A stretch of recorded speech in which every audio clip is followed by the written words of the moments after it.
Salut, am revenit cu un nou vlog, suntem la Downtown Fitness Sobor. L-am adus și pe Alex Panic, este un alt profesionist la mens fizic. Astăzi o să facem un antrenament de piept, l-am adus în ajutorul meu.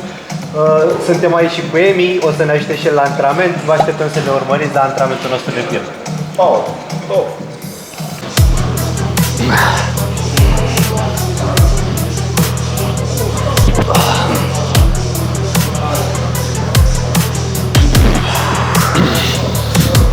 Mâncați orez.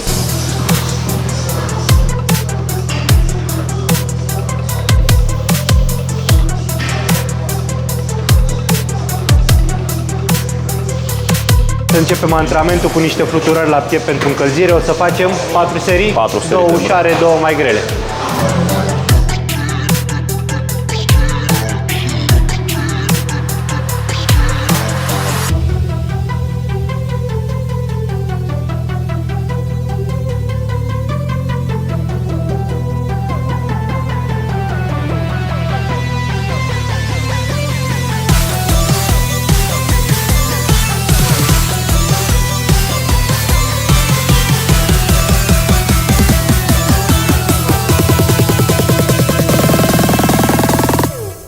You like me now?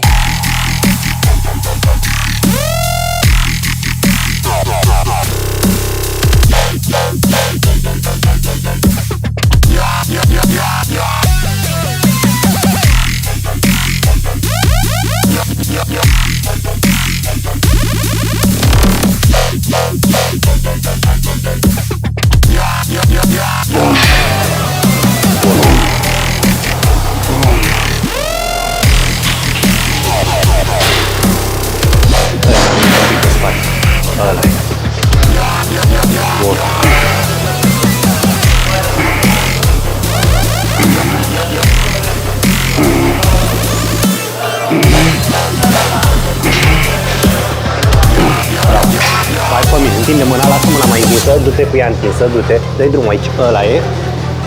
Bravo, bun. Bun. Perfect. Bravo, rămâi aici, pieptul sus și strânge. Strânge mai sus un pic. Ăla e, bun. Lasă umerii pe spate și când vii în față. Bravo.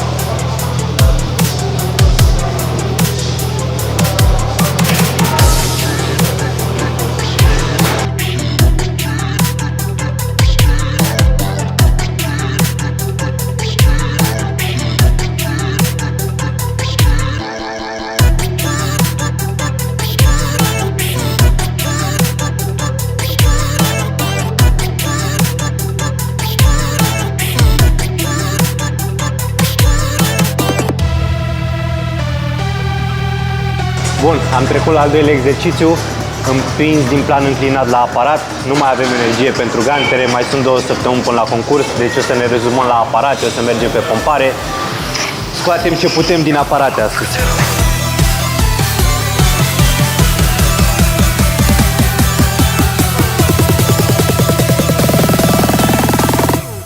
How you like me now?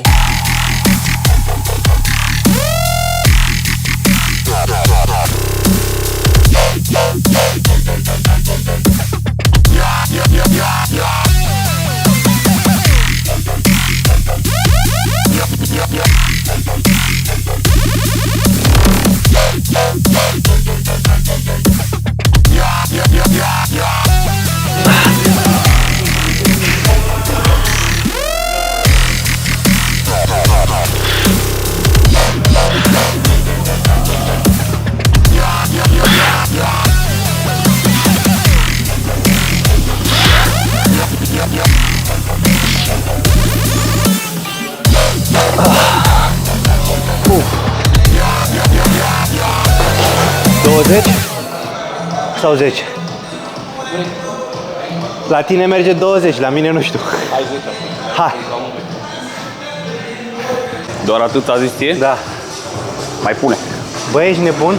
Da. Dar ce că nu mai simți, ești nebun? Hai, stai să le ridici. Nu. Hai. Am văzut pe high carb, ești nebun?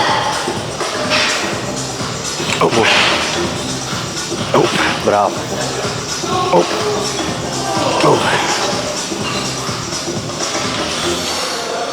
Oh, Iisus. Bun. Ăla-i.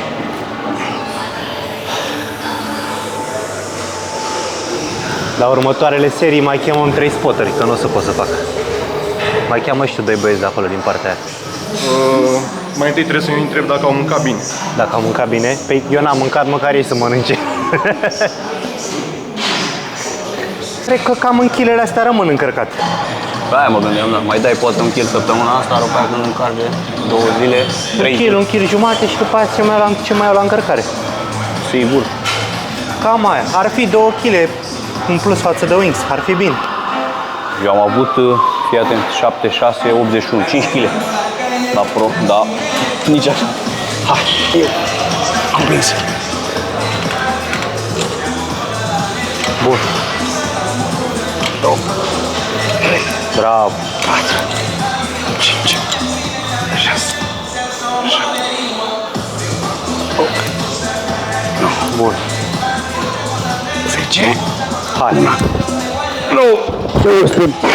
Dar tu de care orez mănânci? Că văd că ăsta nu mai funcționează. Jasmine. De care? Jasmine. Am înțeles. La mine e de la alb simplu, cu boblon de la ieftin, Atifco. Eu cred că orez La 20. La sac de 20. Oh, da, de mililitri. Aha. Hai, bro.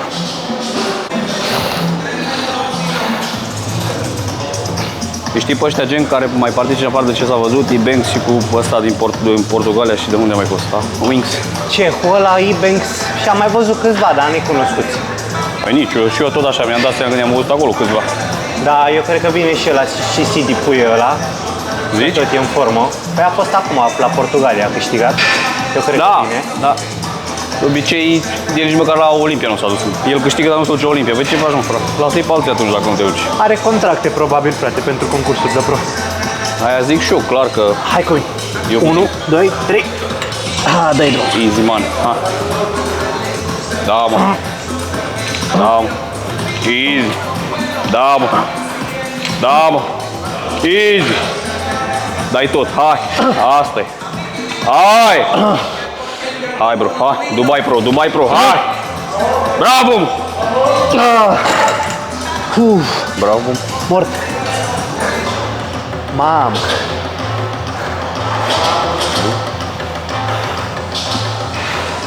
Mai avem Mai una? pui? Nu mai, te las așa că... Hai. Ca să Adică mă faci de pentru râs. a zis, eu i-am dat primul mail, le-am dat că vreau să particip la Wings. Și pe aia m-au întrebat, dar ți-ai plătit cardul? Aha. Și nici măcar nu mi-a venit, știi că trebuie să vină un card de la mic. Care scrie IFBB Pro 2023, cât era la mine. Da. Să plătești pentru... Păi l-am plătit-o și nu mi-a venit cardul la mic. Deci, prima oară, după ce vă luați cardul, În cel mai bun caz dacă vă luați cardul. nu, vă luați. Că avem șanse mari, mulți sunt care au șanse mari în România. Cel puțin 2 știu eu așa, care ar trebui să-l cam ia anul ăsta.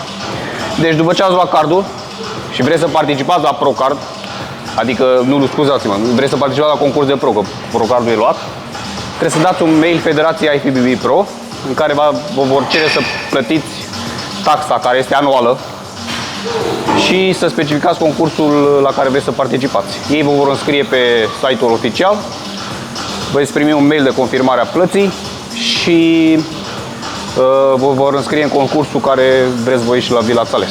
O să fiți afișați pe Deci tot e participanții o mică pe- bătaie de cap. Deci E un procedura pic, acum o puțin, cunoașteți, deci- nu rămâne decât să puneți mâna la muncă și să luați cardul. Haide! Nu, bă. Eu, vedi. Gata? Da. Hai! Bravo! Bun! Bravo, pai! Și Hai! Hai! una. Bun! Bravo. Bravo! Îmi place cum are marea capă acest. Mai am eu una? Da! 4! Tot! Maturitatea masculină. Da! Se unește bine, uite, toată porțiunea asta, așa. Umăr cu piept, Da. piept Acum nu superior. prea se vede, dar când o să vadă va fi bine. Încă noi știm de la concurs, noi știm... Avem imaginea în Trebuie minte. să arate. Chiar și așa, tu acum ești în pregătire de concurs sau? Acum am început de 3 săptămâni cu Chiara și ne pregătim pentru anul viitor. Feedback-urile care mi le-au dat arbitrii de la cele două concursuri de profesioniști, condiționare blană perfectă, more size. Aprob. Bă, pe condiționare la Wings, dacă nu eram acolo, pe televizor se vede diferit. Pe televizor se vede diferit. Da? Bomba Dar dacă ești condiționare. acolo se vede condiționare, deci după aceea era cel mai condiționat. Da. Nu că Da. ești Da, că pe suntem tovari condiționare sau a fost, așa. Dar a fost cel mai condiționat overall. Și cel mai mic de pășini. Raport, masă musculară, condiționare, bombă, da. Da, corect. Asta, oricum asta ne-am dorit întotdeauna, condiționarea să fie prima oră și după aia Să-i ținem cont după criteriile de la Mi-am men's rupt un acolo pic. nu se mai uită pe caiete, pe... exact, asta e ideea. Dar Am vrut un pic plămânii cu tine la posing pe scenă. Eram răgușit a doua zi. ăla face minim 40% din ce trebuie să arăți tu pe scenă. Hai. Easy money, bro. Da, mă. Easy. Hai. Te joci cu ăsta. Bravo. Asta e. Te joci. Două mai dai. Una mai dai. Fără mine. Bravo. Asta e. Bun set. Asta e gata, nu? Da.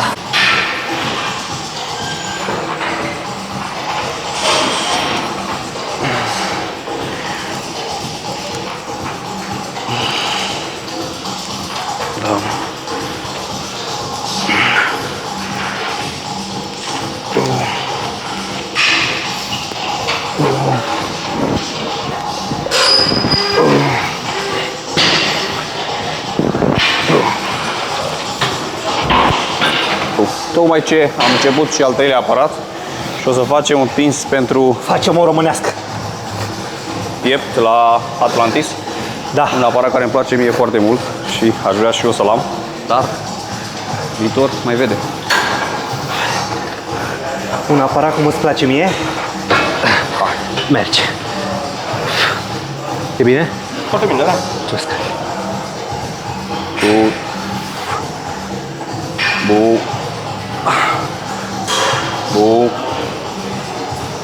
Bu.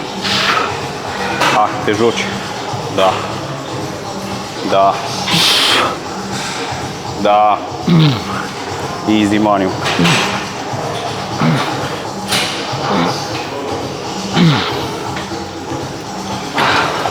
Mai bine așa cu astea. Da? Vrei să mai creștem sau lăsăm așa? Putem să mai punem o placă acum și după punem câte două. Ok. Dacă se mai poate. Auzi, dar asta cum se numește? Ce schemă e asta? Românească. Eu cred că e boierească. Nu, e românească. Gen... Am prezentat-o înainte, dar erai... Dar erai plecat.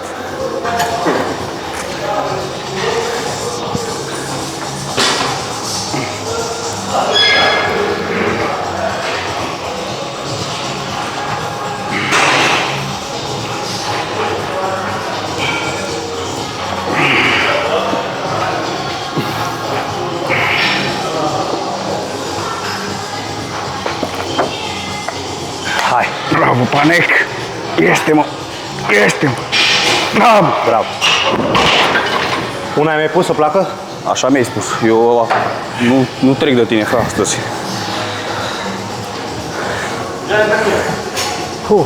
Cred că mai dăm un Smith cap sus, un înclinat. La concurs, bro. La concurs. Du-te mai departe, hai, că antrenamentul oricum îl dă. Wings. Aștepți atât până acolo? Că mai e departe, oricum. Cât mai Te vreau să-mi iau și pauză august. Corect, bravo, ai dreptate aici. Măcar augustul să-l am și eu. Oricum acum vezi ce se întâmplă. Da. Și după Wings. Ce îmi place la Sebi că a ales primul cel mai tare concurs la pro. Greu. Cel mai, da. Fraților, dacă vreți să vă vedeți unde sunteți cu adevărat, Exact. duceți-vă după ei, după balauri. Acolo vedeți exact unde e valoarea. Și ce trebuie să faceți ca să avansați, ca să... Nu te ajută cu nimic dacă prinzi în concurs slab și scoți un rezultat bun. Pentru că în cazul nostru acum, dacă reușim să obținem o calificare la Olimpia, la un concurs slab de pro, când vom intra pe scenă la Olimpia, nici măcar nu o să fim văzuți.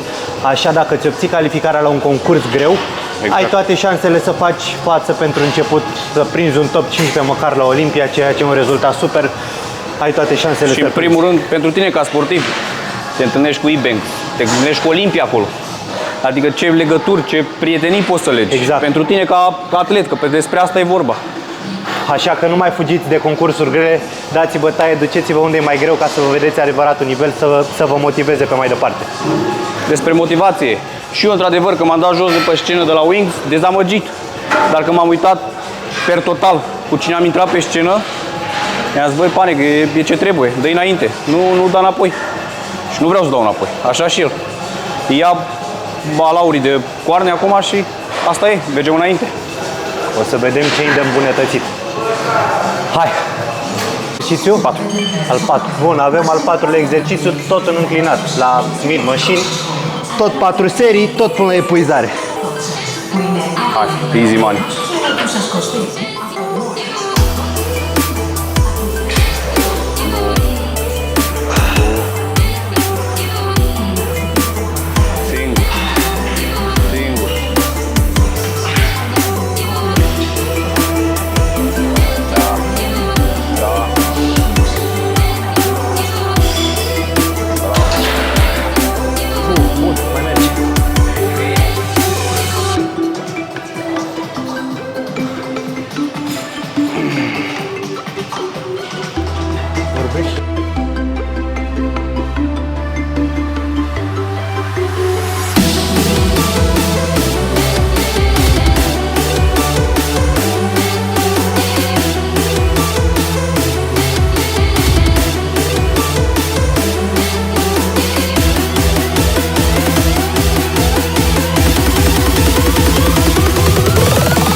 O chestie esențială, importantă, din completarea puzzle-ului, pe care am observat-o eu și pe mine și la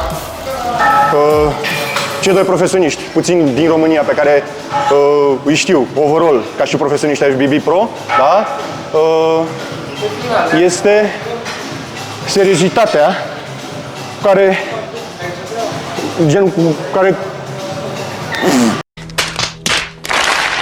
Tratează antrenamentul. nu doar antrenamentul, nu, disciplina. All life. Asta îmi lipsea. All life.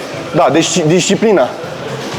Nu pot să zic că unul este mai disciplinat decât altul, nu. Vreau să zic că amândoi respectă sportul și se respectă pe ei. Deci disciplina este unul dintre cei mai importanți factori. Da, Cel mai important. cel mai important. Disciplina la antrenament, disciplina la dietă, disciplina la somn și așa mai departe, totul. Totul e ca un ceas, practic. Da. Deci la concursuri totul trebuie să funcționeze rotund, da? Nu Da. pătrat. Unul Deci- deci, așa, celălalt. Nu N-ai- există dacă ai tras mai tare la sală, dacă ai ținut mai mult dietă sau dacă te-ai suplimentat mai mult. Nu, trebuie să le ai pe toate. Corect? Este un sport 24 din 24. Faci o oră, două antrenamente, îți mai rămân 22 de ore, depinde ce faci în alea 22 de ore. Odihnă, alimentație și așa mai departe. Asta Exact. contează și făcute pe termen lung. Nu puteți să aveți pretenția să obțineți în 2 luni, 3 luni de zile ceea ce au obținut alții în mulți ani. Trebuie să fiți realiști, să vă acordați timp. Bun, și încă un factor important, geneticul, frate. Genetic, da. Deci dacă nu ține geneticul cu tine, Da, da. Este cam cel mai important lucru, de fapt, geneticul, iar apoi disciplina. Pentru că, Geneticul te duce în top of the best. da, Aia e geneticul, dar nu înseamnă că nu poți să ajungi departe dacă muncești. corect. Dar nu o să ajungi cel mai bun. depinde cu ce pleci la drum. Aia e ideea. deci tu trebuie să te mulezi după geneticul tău. Dacă tu ești făcut Exact. pentru... Asta am vorbit de fapt în primul vlog cu Bebe. Dacă tu nu ești de mens fizic, Asta vreau să zic. nu ești făcut de mens fizic, încerci pe clasic. Dar mai bine dacă vezi că fizicul tău te împinge către o anumită categorie, du-te și tu spre ea. Bine, în limita bunului simț, că dacă tu nu poți să suporți bodybuilding-ul, Da? Vorbim de monștri. Trebuie să fii făcut pentru... Trebuie să fii făcut, trebuie să Pentru reziști. categorie. Da. Hai, bro. Oh. Mamă, ce mult desface asta. Ha, singur.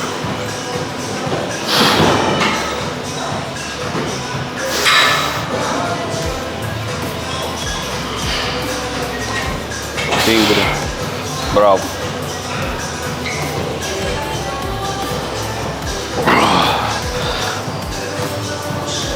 Bravo. Da, mă, da. O, nu, să prinzi, uite așa. Așa acolo, da. Ia vezi dacă stai mai bine. Lasă umărul jos și cotul. Cotul și umărul. Ăla e pieptul sus. Bun. Bravo.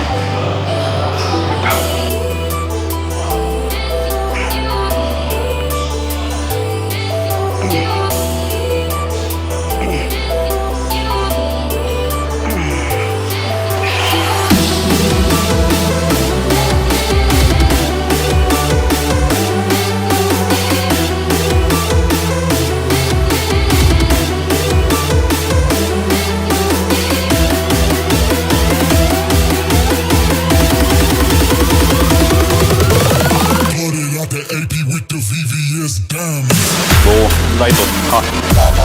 Compare. Bau, bau. Ha. Ha. Bravo.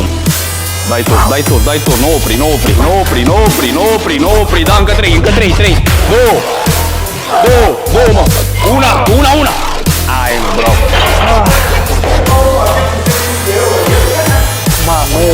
Bravo, tămân. Bun.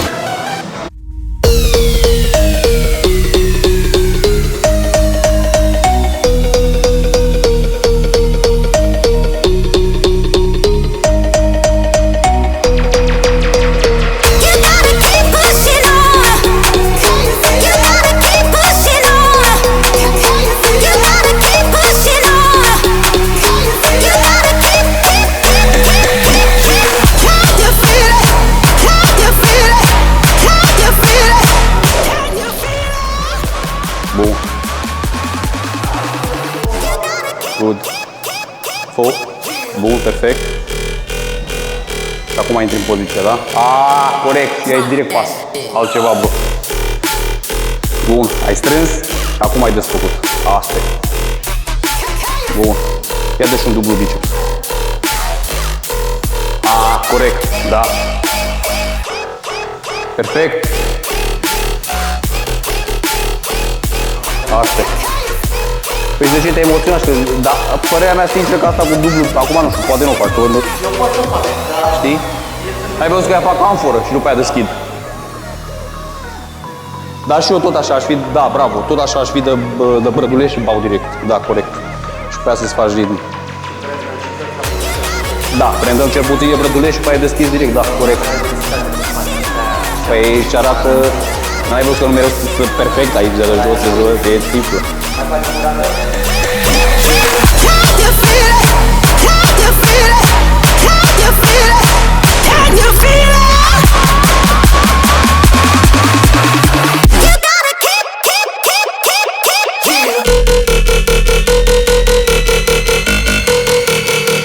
Drop that.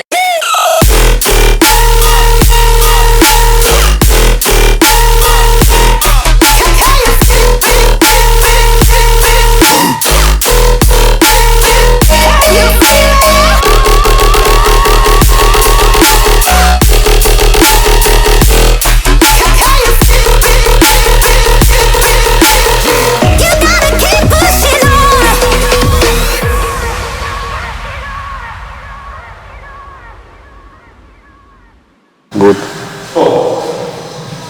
Asta e. Perfect. Zâmbește, asta. Da, și ai arătat obii și te-ai întors. Asta e, mă, bro. Good. Ai dus și ai deschis. Bam. Perfect. Da, triceps. Uite, eu, de exemplu, în partea stângă nu pot să fac absolut deloc. Și sunt și deficitar. Și tocmai de-aia puneam mâna dreaptă în șold, că puteam să îmi bag talia cât să o fac cât de mică și cât să par cât de lată, număr că eu sunt mic în clavicule. Ok. Știi, de-aia băgam mereu mâna în șold, cât să pot să par lat în ăsta și mic în talie. Dar de-aia o băgam, că dacă stau așa, mare și în talie după aia. Că Mai poți? Nu. Dar trebuie. Ok, bun. Un feedback, un short feedback de la tine, Alex. condiționare blană și am mai ajustat, o să vedeți ceva un pic pe posing care 100% o să-l avantajeze. Mie îmi place Cu siguranță. mult de tot forma. Sper să-i spargă pe aia pe acolo, atâta, nu vreau altceva. Ok. Mie, sincer, mi se pare că am zis și mai devreme că de la o săptămână, că eu îl văd din săptămână în săptămână, în ultima perioadă, a prins un volum așa, gen un look 3D. Ceea ce, de fapt, atunci când te apropii de scenă, mulți am văzut că sunt mai flat. Da, ultimele 3 zile când începe cu încărcarea, atunci o să spargă pielea pe el. Nu, o să deja așa e foaie de ziar. Da. Mai e puțin. Ai văzut asta, toată lumea la profesioniști se duce și îl încearcă aici. Da, îi verifică. Da, corect. Bun, deci ce faci? Săptămâna viitoare nu ne auzim. Dacă mai am energie, poate facem săptămâna viitoare. Până atunci, mulțumesc lui Alex că a fost prezent la antrenament. Mersi Alex, mersi Emica că ești cu noi. Dă-l cu tot. Bun, Power, mulțumim foarte mult de vizionare. Nu uitați să dați subscribe atât la Emil Fit cât și la Sebi Șerpescu și Alex Panec. Alex Panec, care și-a creat canal nou. E canal nou sau e canal vechi? Canal vechi, dar îl fac nou. Deci este canal vechi care este canal nou și care o să fie mult mai activ. Trebuie să fiți activi la sportivi profesioniști. De ce? Pentru că sunt anumite secrete, ca să zicem așa, pe care voi le dați afară, informații pe care vreți să le împărtășiți cu publicul. Și pe care voi le plătiți, de fapt. Că aveți antrenori, da? Și le obțineți destul de greu, că faceți experimente pe voi și așa mai departe. Bun. Deci, mulțumim de vizionare. Noi am fost aici pentru voi. Multă baftă!